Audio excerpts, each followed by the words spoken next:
When you are getting ready to buy an RV, not only do you have to take into consideration the cost of the RV and the tow vehicle or the vehicle that you're going to tow, you also have to factor in the cost of the gear that you're going to need. You can't just hook up an empty rig and off you go. There's a lot of things that you need to purchase. We actually did a spreadsheet before we started, and I did it sort of room by room, and stuff we needed for outdoors, stuff we needed for indoors. And by no means do you have to get everything at once. That was one thing that kind of made me nervous. You just are like, oh my God, I gotta buy this, I gotta do this.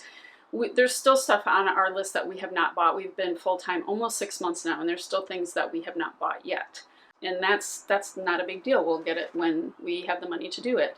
In this series of videos that we're going to do, we're going to talk about all the RV gear that we did purchase. And in this particular video, we're going to talk about the most expensive RV gear that we purchased. And this list is more game-changing RV purchases. You could definitely RV without these things, but they have really elevated our experience. And so we want to share these really big ticket items, but they really made a huge difference for us. The first thing that we want to talk about is this right here. And I'm doing this little talk because this is one of my favorite upgrades that we did. And we did it before we even pulled off the RV lot. They factored the price of our washer and dryer into the price of our RV, but it didn't originally have it. This unit, washer and dryer, was $2,800, and they put it right into the cost of our RV. And I can't tell you how wonderful it is to be able to do laundry whenever we want. We don't have to store a bunch of dirty laundry. The dog's bed and all his stuff, we can just wash it whenever we want. So I absolutely love having this in unit and not having to go to laundromats. The next thing on our list of high ticket items was a new mattress. We really tried to keep the mattress that came with the RV. It was supposedly an upgraded mattress, but we were both miserable after just a few weekends camping. We just had to get rid of that. So we opted for a purple mattress, and we financed it. It was $1,600, and we almost have it paid off. We're really happy with it. The one thing to consider if you do get a new mattress, we didn't realize how much this purple mattress weighed. We just didn't think about it. And Ryan estimates it probably weighs 100 pounds or more because he had to pull it in here, and it comes all rolled up and everything, but he was the one that had to haul it in. It was quite heavy, but it's super comfortable. We're really happy with the purchase. We bought this mattress through a local furniture store.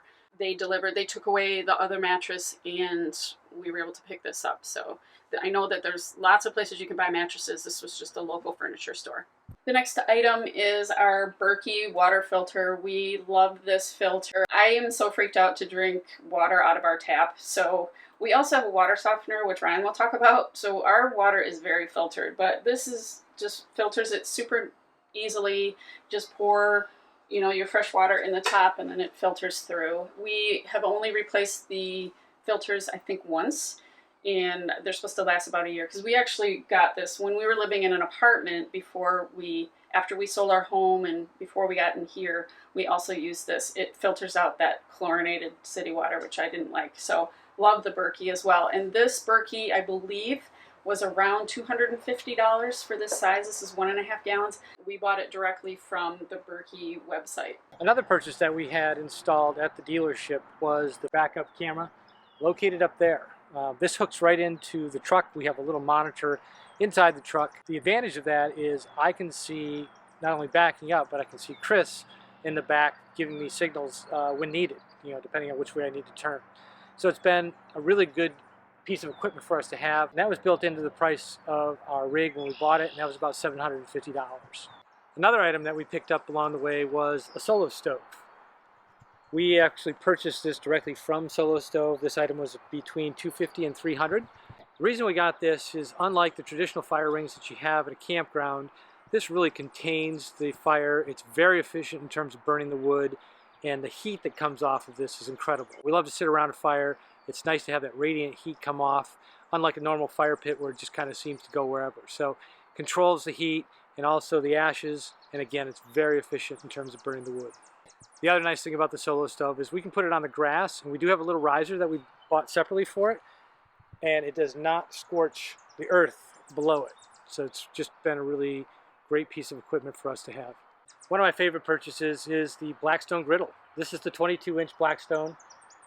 And with these pieces here, we bought things kind of separately. So we bought the griddle itself. That was about $160, $150 in that range. Bought it directly from Blackstone. The other thing as I got to grilling was realizing it really would be nice to have a lid. And so we ended up picking up this lid. That was probably around $60 or $75, again, directly from Blackstone. It's nice because we don't get things falling on it from the trees, and it also kind of keeps the heat in as I'm cooking as well. And then the last piece we ended up picking up was the actual Blackstone stand. The stand itself was about $125. We ended up getting this from Camping World. It's great because the legs adjust on it. I like, obviously you want to make sure things are level when you're cooking, and so I can really level this out to where everything is flowing nicely on the griddle. One of the reasons we like to go to Camping World to buy our gear is that we are Good Sam members. It's about $30 a year, but it provides a significant discount in the items that we purchase. In our first purchase, we bought a lot of equipment for the rig, and it was about a $200 savings off of what we ended up buying. Another purchase we made along the way is this LL Bean tent. This is about 12 by 12. We bought this probably about 10 years ago because we were camping at the time, but it's something that we try to set up everywhere we go, given the space. This tent, as you can see, screened in. We've got the tent cover on it.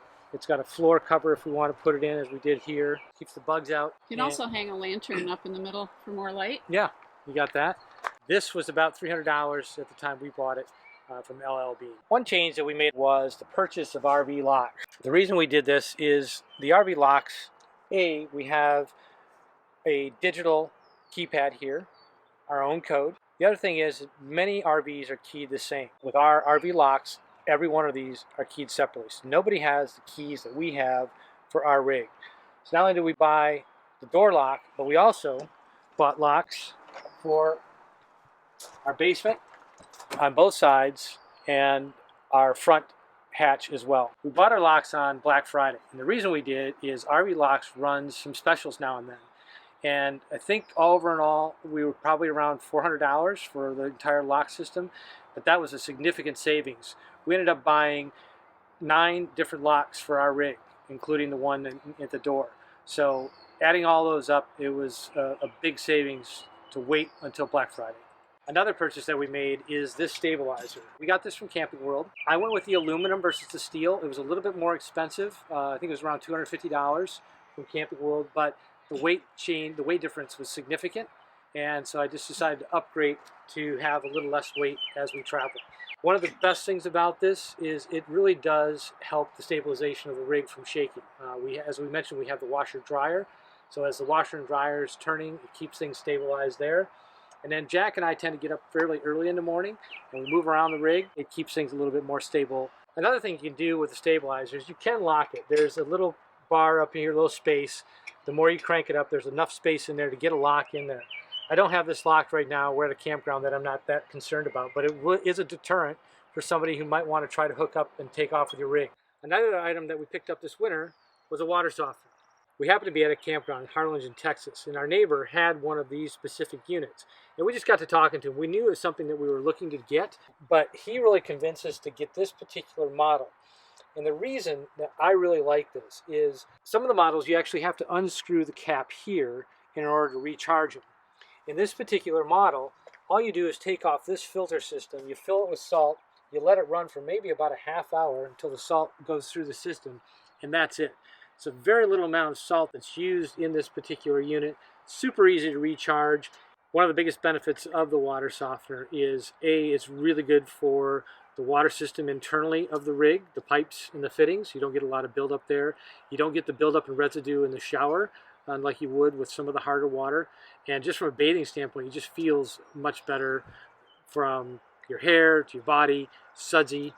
So really a great purchase that we made. And we will post the name and number of the people that we bought this from. They've been really great to work with, and any questions we've had, they've been able to take care of. So thanks for watching this segment of our RV gadgets. These were some of the bigger ticket items that weren't necessary, but we really wanted to have more for what we were doing and convenience. Give us a thumbs up and subscribe to our channel if you haven't already. If at all possible, we will post links to all the products we talked about today in the description section.